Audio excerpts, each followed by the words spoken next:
that's right. So let's just say it was, yeah. Great.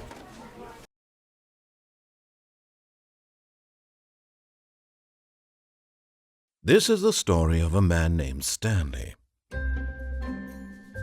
Stanley worked for a company in a big building where he was employee number 427.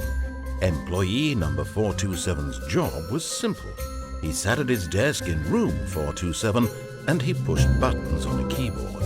Orders came to him through a monitor on his desk, telling him what buttons to push, how long to push them, and in what order. This is what employee 427 did every day of every month of every year. And although others might have considered it soul-rending, Stanley relished every moment that the orders came in, as though he had been made exactly for this job. And Stanley was happy. And then one day, something very peculiar happened. Something that would forever change Stanley. Something he would never quite forget. He had been at his desk for nearly an hour when he realized that not one single order had arrived on the monitor for him to follow. No one had showed up to give him instructions, call a meeting, or even say hi. Never in all his years at the company had this happened, this complete isolation. Something was very clearly wrong. Shocked, frozen solid, Stanley found himself unable to move for the longest time. But as he came to his wits and regained his senses, he got up from his desk and stepped out of his office.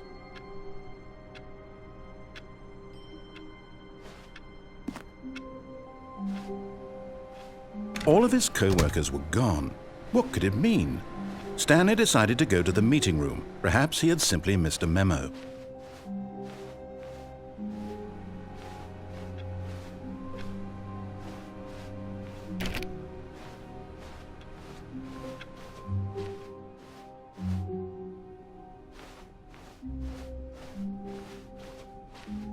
When Stanley came to a set of 2 open doors, he entered the door on his left.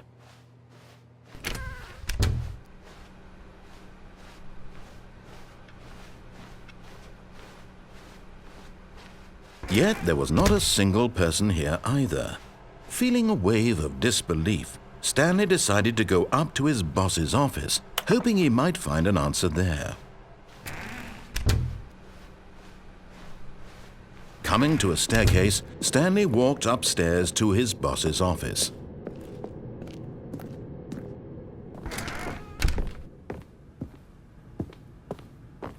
Stepping into his manager's office, Stanley was once again stunned to discover not an indication of any human life. Shocked, unraveled, Stanley wondered in disbelief who orchestrated this. What dark secret was being held from him?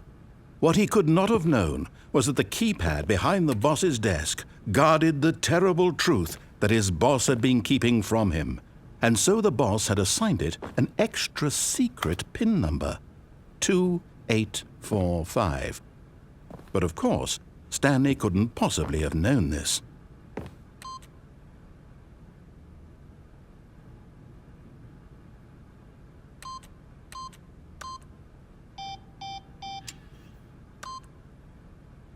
Stanley just sat around twiddling his thumbs, trying to input, yet incredibly, by simply pushing random buttons on the keypad, Stanley happened to input the correct code by sheer luck. Amazing. He stepped into the newly opened passageway.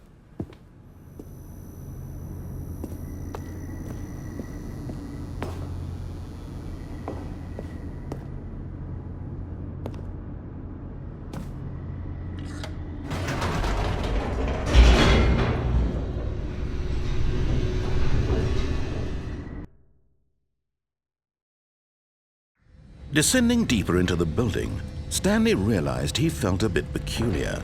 It was a stirring of emotion in his chest, as though he felt more free to think for himself, to question the nature of his job. Why did he feel this now, when for years it had never occurred to him? This question would not go unanswered for long. Stanley walked straight ahead through the large door that read Mind Control Facility.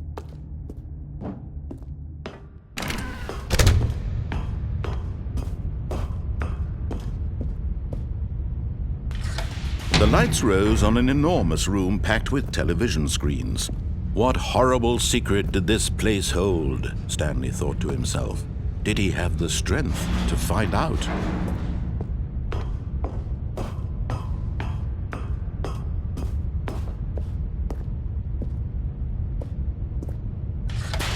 Now the monitors jumped to life, their true nature revealed. Each bore the number of an employee in the building, Stanley's co-workers. The lives of so many individuals reduced to images on a screen, and Stanley, one of them, eternally monitored in this place where freedom meant nothing.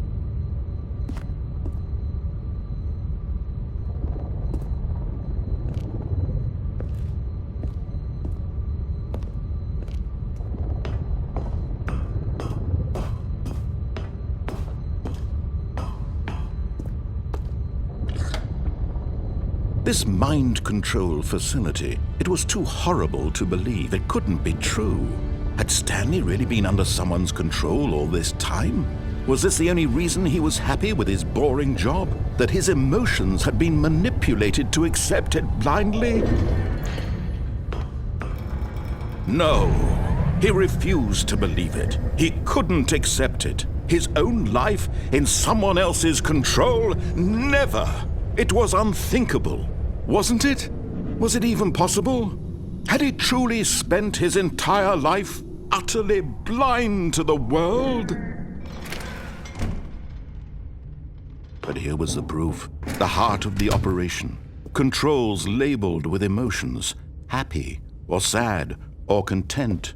Walking, eating, working, all of it monitored and commanded from this very place.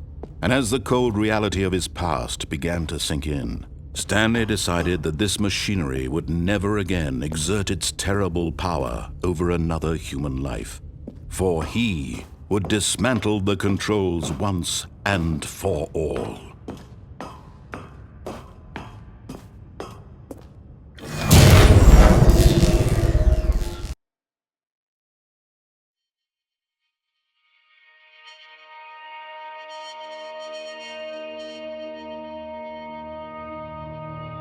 Blackness, and a rising chill of uncertainty. Was it over? Yes! He had won! He had defeated the machine, unshackled himself from someone else's command. Freedom was mere moments away.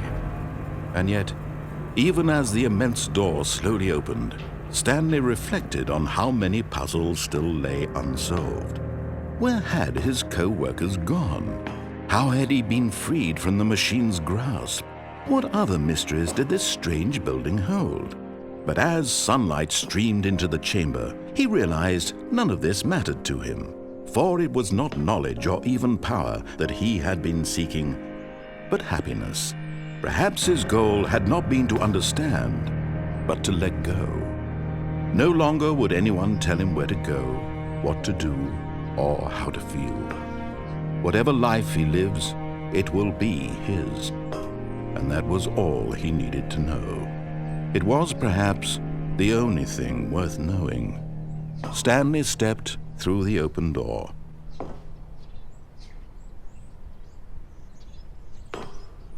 Stanley felt the cool breeze upon his skin, the feeling of liberation, the immense possibility of the new path before him.